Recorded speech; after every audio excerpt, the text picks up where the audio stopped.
I can welcome everybody here today to this presentation about national standards. I'm just going to load up my PowerPoint presentation and we'll get right into it right away. Uh,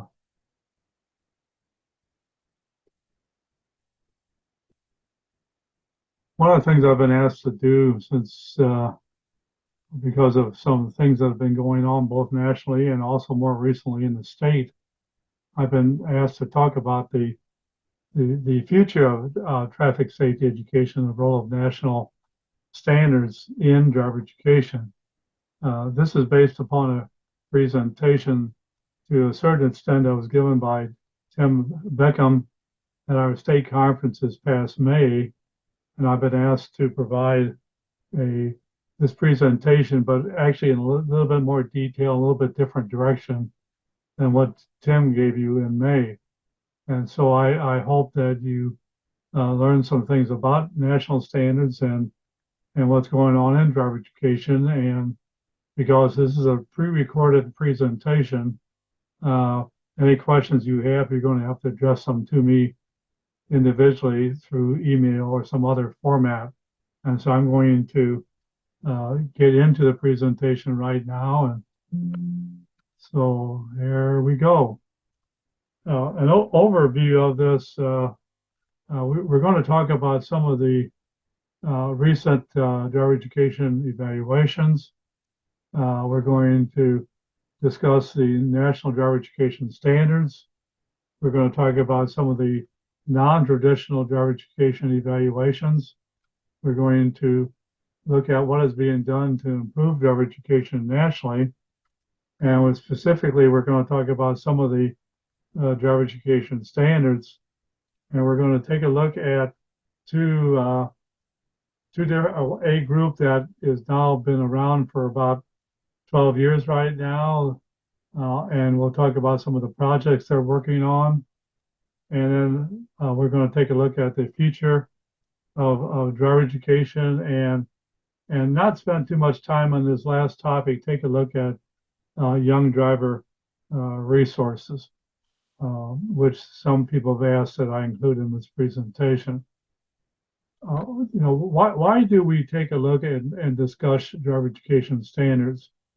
We know we've had some degrees of standards or at least policies and recommendations for many, many years since basically the first driver education course was taught in 1928 in Pennsylvania, and we've had different degrees of states doing work and somewhat nationally. But the first, what I look at as the first national look at what we might call driver education standards was done in 1949 with recommendations published in 1950. And if you're looking at my small image, you can see I've got a copy of this book that was written on the first National Driver Education Conference that was held in Jackson's Mill, West Virginia. And this went into a lot of different things about policy and procedures. In 1958, we had what we might call the second National Conference on Driver Education. And also this was published in 1950 and the conference was held at Purdue University. And this is a copy of the material itself, which I have also available. We saw that the first actual true national standards were published by the National Highway Traffic Safety Administration in 1968, and I'll talk a little bit more about that in a few minutes, but I'd like to get into and finally talk about why are we probably talking about national standards right now? Because one of the things that happened is that your state driver education association had a lot to do with getting the state of Illinois to pass a bill that was passed on November 27th of this year to actually get into learning course content standards, which is based upon the National Driver Education Standards. This law takes effect the 1st of July, excuse me, 1st of January 2023. And just as a summary of what was actually in the final uh, Public Act 1020951, uh, basically, which updated the school code in regards to driver education standards, which basically says that the State Board of Education, in working with the Secretary of State and driver education associations representing driver education teachers, students, educational practitioners, teachers in colleges and universities, administrators, regional superintendents, shall adopt rigorous learning course content standards for both the classroom and behind the wheel instruction for those persons under the age of 18. And they are supposed to consider the novice teen driver education and training administrative standards that have been written by the Association of National Shareholders in Traffic Safety Education in affiliation with the National Highway Traffic Safety Administration. Uh, the national standards to continue in this act, the national standards may be adopted to meet the Illinois licensing and educational requirements, including both behind the wheel and classroom and cognitive, physiological, and psychological aspects, which shall include safe operation of motor vehicle and equipment of motor vehicles. And also one other important thing, as the national standards are updated, and we will see in this presentation that these national standards are being updated as we speak and will probably, in most cases, be done by the end of this year. And as I mentioned earlier, this act becomes effective on January 1st, 2023. Some of the things I like to talk about and some of my participation over many years, I've been involved in driver education for going on many years. Actually, this is my 58th year in dealing with various aspects of driver education, both at the high school level as well as at the university level, as well as since I retired 16 years ago now, at many different levels, both state and nationally. But one of the things I like to say is that one of the earlier things which many of us consider to be national standards was the what we call the Driver Education for Illinois Youth, which was actually published in 1972 and was done by a variety of high school teachers as well as university people in the state, which we felt became the standards and which most schools in Illinois have used for many years. Fortunately, the people that were involved in the writing of this were very contemporary and future-looking individuals, and a lot of the material that's in the Illinois Driver Education for Illinois Youth is still pertinent today. One of the biggest things that helped driver education in the United States was the Highway Safety Act of 1996, which required the establishment of a group of standards, and altogether there were 18 standards. And one of the standards was standard number 4, driver education. And we found at the time that driver education had a lot of support. There was a lot of money available for the states to develop different types of projects. Many of the driving simulation programs at colleges and universities and multiple car driving ranges were actually funded by the Highway Safety Act and the driver education component. But because of a development of what they called the Safe Performance Curriculum, which was pilot tested in Kansas City and further evaluated in 1976 in DeKalb County, Georgia, there was not so good results based upon the study. And unfortunately, it was the not so good results were really based upon faulty methods and analysis. For many years, NHTSA had little interest in supporting driver education. We could say probably from the late 70s until about 2007. And in 2007, their interest changed in supporting driver education and realized what was an important component of graduate driver's licensing programming. So in 2008, 2009, NHTSA supported the development of a novice driver education, teen driver education training administrative standards, uh, which was put together and approved at a meeting in Scottsdale, Arizona, which I attended, and other people from around the country. In 2010, the Association of National Stakeholders in Traffic Safety Education was established. You'll see this acronym uh, throughout this presentation was established to upgrade the standards and provide oversight and insight in implementation activities. In 2013, the teacher training working group began the development of instructor training standards, and Frank Gruber from Northern Illinois University and myself were involved with three other people in the development of these standards and training materials. These were originally completed in 2017.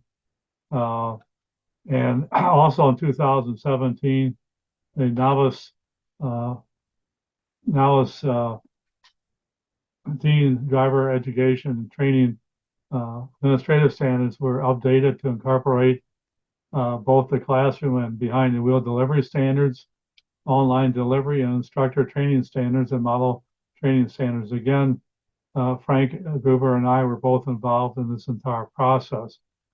And so since 2017, at least in the last 2 or 3 years, there's been a process started to hopefully update all the different standards that we have. And there's hope that most of this will be done by the end of this year, 2022. Talk a little bit about evaluation of the driver education programs, and I won't spend too much time on this because I want to spend a little bit more time. But as I mentioned a few minutes ago, the DeKalb County study and many of the others really found that driver education did not have much of an effect. But we found through more recent studies, and I'm not going to go into too many details on this, that which involved actually a larger number of teen drivers and had more advanced methods that were used to analyze and take a look at the data. And the data was looked at over a greater number of years than the 1 year that was done in the DeKalb study. A study in Georgia, a study in Nebraska, and another study in the United States done in Oregon basically found that these evaluations, we found a reduced number of crashes and citations of teens who had taken driver education in these different states, as well as the province of Manitoba in Canada. And you find that in overall cases, the percent of crashes were lower for the people in driver education, and both for males and females. And what has been done to improve driver education nationally? And as I've indicated a little bit earlier, that NHTSA is now deeply involved in supporting efforts to improve driver education. According to a former NHTSA administrator, David Strickland, driver education is a key part of the approach needed to reduce tragic young driver crashes. And starting in 2007, NHTSA started to fund the creation of and continues to support the novice teen driver education and training administrative standards, as well as the National Association of Stakeholders in Traffic Safety Education. As I mentioned very quickly earlier, the association, I'll just call it the association, was founded in 2010 as a result of the NOTF teen, I'll just call it the Novice Teen Driver Education Standards Project, initiated by NHTSA. Made up of a series of volunteers representing national organizations that are involved in teen traffic safety. And the premise of these was to come to a consensus, voluntary consensus, seeking partnership that identifies and support areas of common ground for the improvement of traffic safety education in America, or in the United States, as well as in Canada too, which is somewhat a part of this.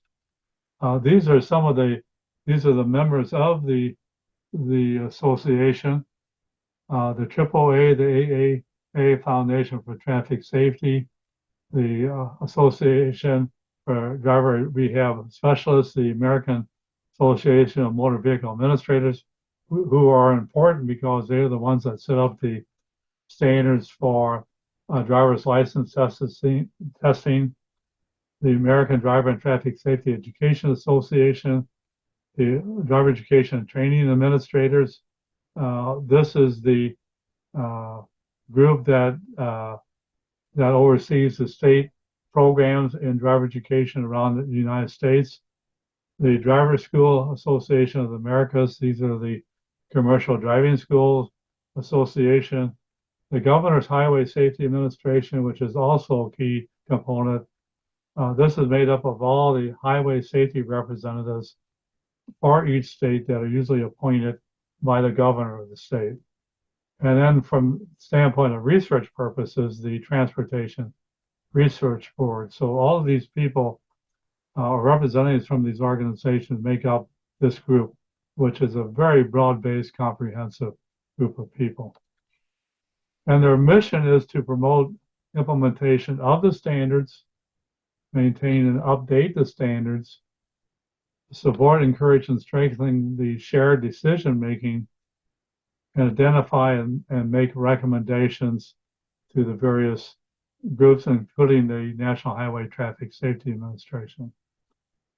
NHTSA's support of driver education in this whole business, they do support the National Teen Driver Education Standards. They also support the work done by the association and network for that we've talked about just briefly a minute ago. They also support the strategic plan that the association has come up with and identified.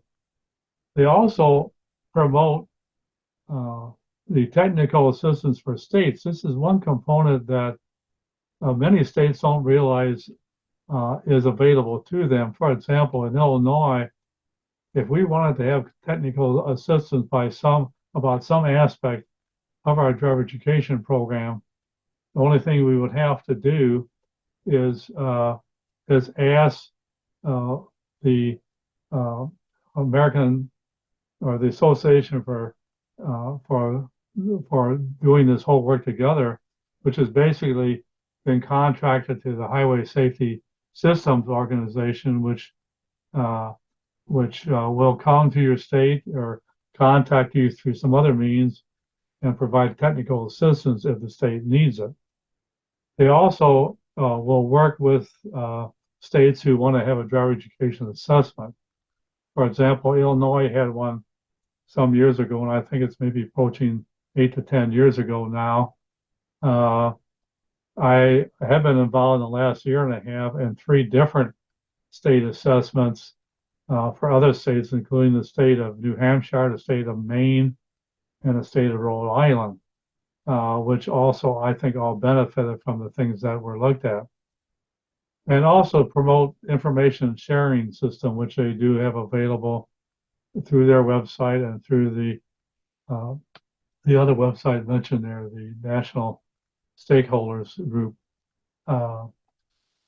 And their support can be looked at a different way, in regards to the fact they help promote driver education in the middle, and they provide information sharing to the different groups, to the standards group as well as to the stakeholders group, and also provided through the driver education state assessments that are overseen by NHTSA.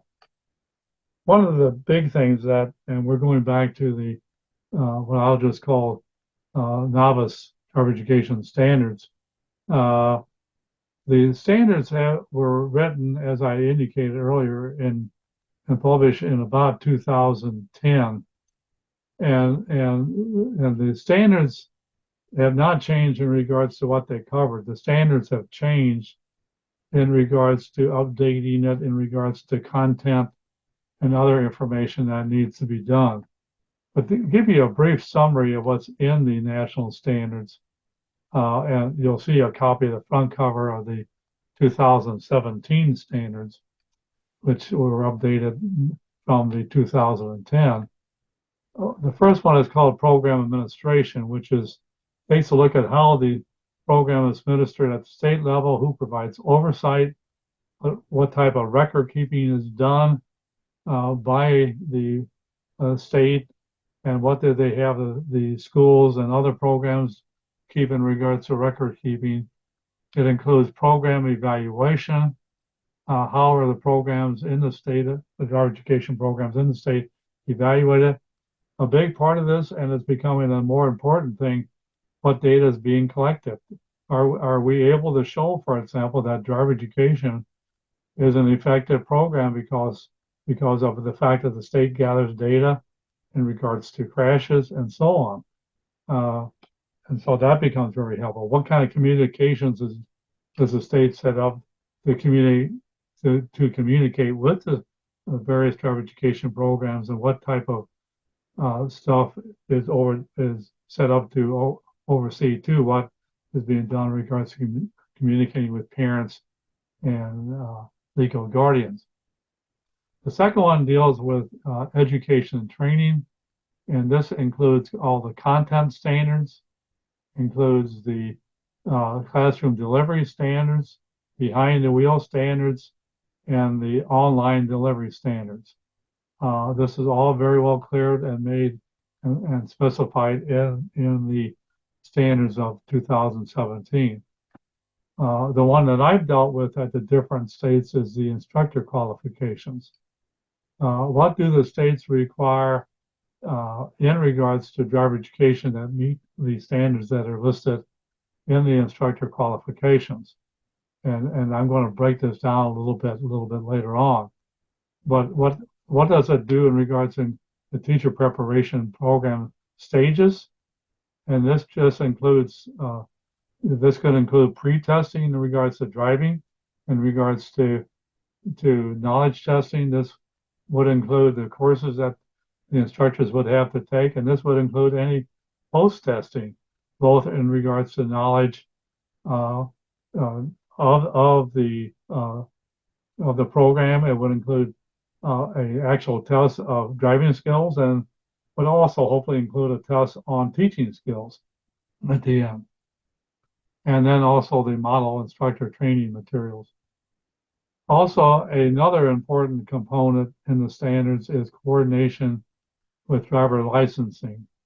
What kind of communication goes on between the driver education agency that oversees driver education and the licensing authorities? In the state of Illinois, for example, with public schools, this would be the Illinois State Board of Education, and the communication that goes on between the Illinois Secretary of State's office. And how do we coordinate with the graduated driver's license system? Do we have coordination between the licensing agency and the court system and law enforcement? And what do we have in regards to knowledge and skill testing? Are we making sure that we're in coordination with in the case of public schools, the Illinois State Board of Education, as well as the Illinois Secretary of State? This is all a very important aspect. We find that sometimes, at least in the states I've looked at in the last year and a half, that this may not be as clear as we hope it would be. And the final one is parent involvement. Do we have a parent seminars? Do we have supervised driving practice? And if we do have a graduated driver's license, there should be indication of what that might be in regards to the number of hours of behind the wheel driving with a parent or legal guardian. It might include number of hours of night driving. What do we have in regards to the state progress report? And what does the state provide to the schools and to parents in regards to parent resources to help them? in the case of parent involvement, the, the state of Illinois does a very good job, and we know that most driver education teachers do a very good job in regards to parent involvement. In regards to content standards, in the novice driver education standards, uh, we will find in the appendix there's two documents in there about curriculum standards or content standards. At SIA, we have theirs, and that you can see a copy of that here on the screen, the front cover. And we also have the Driving School Association of America's content standards. And these standards both include content and includes curriculum and includes other teaching materials that are required. And so both of these different types of organizations, their standards are in the material itself. And let me talk a little bit about the importance of standards. We know that standards can improve any program in any type of educational settings, but it can definitely improve the driver education program. And I know many schools in Illinois use the national standards already, but you'll find if you don't, you'll find that you'll have to see what you're going to be doing, because with this new law we have in Illinois, we will have to take a look at and incorporate these in our program. And we find in states that don't utilize these standards, then if they don't use them or adopt them already, we can, as a school, we can use them if we were in another state. And we know from the research that we're seeing right now, states that have implemented the national standards, we've seen so far a reduction in the number of motor vehicle crash and fatalities. We also, in the area of instructor training, we've developed instructor modules and model curriculum for the teaching task of driver education training. I will hold up one of the modules that have been developed. This is like the one that you see on your screen. Probably with my image, it's probably not so visible. But the ones that we developed, and this goes back to 2013, 2014, was fundamentals of concepts of teaching and learning. That was part one. Part two, classroom teaching and learning theories, and part three, behind the wheel teaching and learning theories. In regards to the teaching tasks, we've developed a instructor guide and participant workbook, which includes a lot of different information materials, and including tests and lesson plans and breakdowns. This is for the instructor guide. Let me just deviate a little bit and go back into the stakeholders website. You will see that on this website, which is indicated here on the screen in front of you, if you write down that URL, you can go and see what some of the standards are: the model teaching task instructor curriculum, the teaching plan, the various status assessments and technical assistant reports, and other type of driver education reports and research. This will provide you with some other detail of what's actually on that website. And you can see the national curriculum standards and content standards and so on that are all from 2017. As we come out with a new updated standards, you'll see that this will be updated and changed. The National Stakeholders Group is also trying to develop and disseminate resources, as I said earlier, to assist states in the implementation of the novice driver education standards. one of the core things they're concentrating on is parent guardian materials and sessions. Uh, as I indicated earlier, Illinois does a pretty good job with that with most of the schools. But we have a lot of schools around the country that don't utilize or involve parents at all in the driver education program. They don't provide them with seminars. They don't provide them with other things.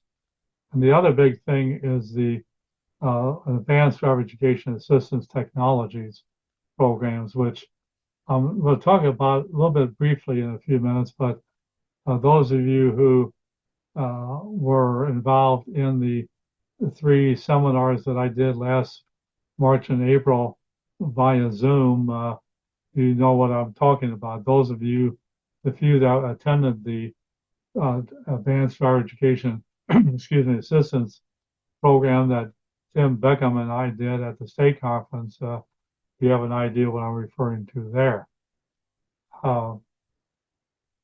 Also, that they're trying to assist states in the implementation, they've developed an implementation guide that you can see on that web page I gave you a little bit earlier. They're trying to collect and report data on the status of driver education programs nationwide on an ongoing basis. They're trying to enhance the resource library on the website. They're trying to increase the awareness that states have on conducting assessments and the technical assistance program. Illinois may be at the point where they may want to do a new updated driver education assessment on the state program as we implement different things and as we do different things in our teacher prep program and so on. One of the key focuses by the stakeholders group is, like I said, is the parent guardian session. They're really wanting to do a better job of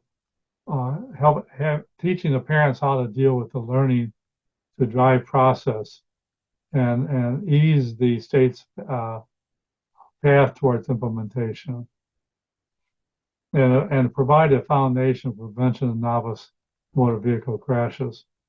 In regards to ADAS, they're trying to help increase the awareness and understanding of new vehicle technology and prepare driver educators to teach new drivers about both current and near future, because this is an ongoing evolving technology program, and what will happen we don't know, but as we see things come and go, we know that advanced vehicle assist technology will change, and we also want to make sure they know as much and a lot more than what the students know. There was an expert working group, which I fortunately was involved in back starting in the late 1920s and working throughout 2021. We had a bunch of pilot tests, and actually the pilot tests that we did at the state conference and the three session one I did back in the spring were also part of this pilot testing, and we're hopeful that by the end of 2022, the revisions will be made to this, and it will be made available. So, so these are a couple of things I know I emphasized in the ADAS program. We know that we're going to have to provide continuing education training for all drivers as well as for driver education teachers. One of the other things that have come out with new standards and guidelines is from the American Associated Motor Vehicle Administrators for testing drivers with vehicles and ADAS systems. Because we know that what do the local driver's license office do in regards to what do they allow and what they don't allow, and this is a guidance thing. It's really up to the state as to what they will allow instructors, or I should say instructors, to teach about the driver's licensing and what the students will be able to use or not use in regards to driver's licensing. A couple critical things is safety critical technologies. These are things that uh, states really need to consider allowing instructors to teach about and more particularly license permit to be used during licensing requirements. There are some types of things, for example, the parking assist features or auto cruise control, which should probably not be permitted during testing. But again, this is up to the states. We are also looking at opportunities for driver education and training. Uh, we're looking for advanced novice driver teen and consumers that meet recognized standards.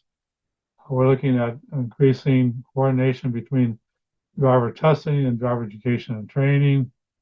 Uh, and these are some of the things that we're trying to seek in regards to driver education and training that meet national standards. And we're working more with manufacturers, dealers, and insurance to enhance what we do. Some of the partnerships between different groups. And going back to the standards a little bit more, the content standards, we talked about these different dependencies in there. And again, we're going to looking at updating the thing during these past 3 years, including the one. We're looking at, and we do find in Illinois, this is done very well through the Secretary of State's office, becoming more involved in driver education and what we can do to teach drivers on ADAS programs. We're hoping that all states adopt part or all the national standards and establish a statewide advisory board, which is actually happening as a result of this new law in Illinois. And we hope that the training is strengthened, that ongoing education for all driver education instructors be strengthened, and all instructor training requirements be strengthened and enhanced. And we hope that soon in Illinois we may have another national assessment, and to emphasize again the importance of technical assistance from this national group.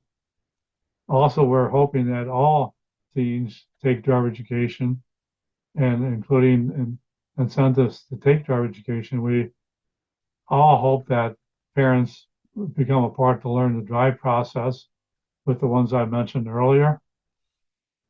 And we also hope that states really do a good job of keeping track of teen drivers and what their crashes are, and after they complete driver education.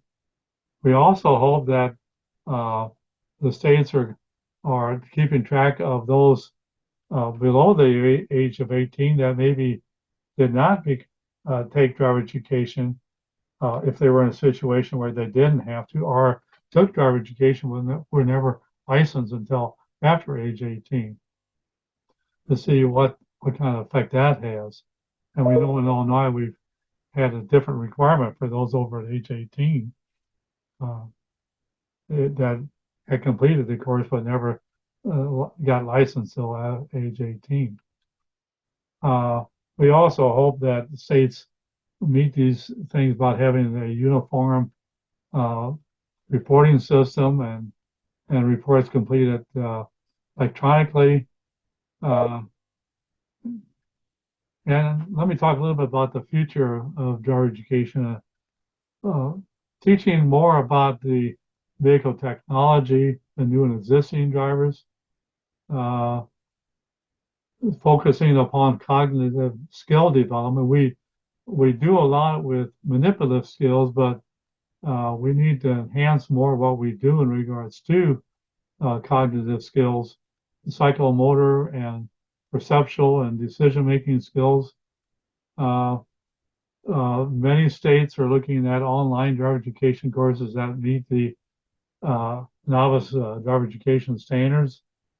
And we're looking at even incorporating more, even though most of the people listening to this presentation right now, they've had a lot of virtual reality training, and about a year and a half ago, our association provided a lot of opportunities to enhance what they were doing through some of the 8 or 10 different types of Zoom workshops that we did in the spring, winter and spring. And we're also wanting to take a look at involving materials on impaired operation, including driver fatigue, distractions and speeding, and leading causes, and also uh, delivery and evaluation methods that facilitate how teens learn today and tomorrow. And then also blended traditional classroom hours with others. And this is an example of some blended hours, uh, some e-learning that occurs before and after and concurrently. Uh, some of the computer assisted instruction, some of the non-traditional behind the wheel observation and progress meetings with parents and guardians. And some schools in Illinois are doing this quite well through automatic email of how well the students are doing in their different programs. You know, remember, we can't keep on doing the same things and expect different results. Uh, and we hope that we will have changes in the GDL laws. I mentioned the greater than 18 years of age and having refresher courses both for driver education teachers, which is what we do, I think, a pretty good job of in Illinois. And also we do in Illinois too. A lot of schools do the license waiver programs for successful completion of approved driver education. We have many states that don't do that, and continue to enhance partnerships at state and local and national levels, and quality assurance, teacher evaluations. Take a look at including the safety culture and the new safety systems approach that NHTSA is taking right now, and a continued vision to move driver education forward. Just very quickly, some of the resources, and if you go to the NHTSA campaign, trafficsafetymarketing.gov, you will see a lot of things that they have on some of the different programs here. We do have a lot of resources from ATSEA, from the National Road Safety Foundation, AAA, the AAA Foundation, Travelers Insurance State Forum, National Safety Council, Children's Hospital Philadelphia, Children's Hospital of Wisconsin, Crossroads, a lot of good resources. And then for anything related to the stakeholders group, Brett Robinson, who's also the executive director of ASEA, is a secretariat for this group, and he can be reached at any of the either email or web pages that are identified on this page. And I would normally ask questions about right now, but since this is a pre-recorded video presentation, please address any questions that you have to the email shown in the following slide. I'm happy to answer any questions that you have about national driver education standards or any other aspects of driver education. And so that's me, my information. And I would, like I say, welcome any questions you have. And I'm always interested in advancing quality in driver education. So with that, I'm going to stop my presentation and stop the recording. And I wish all of you a very good day at the workshop that you're attending. And if you say if you need any questions answered, just contact me. You have a very good day. Thanks. Bye-bye.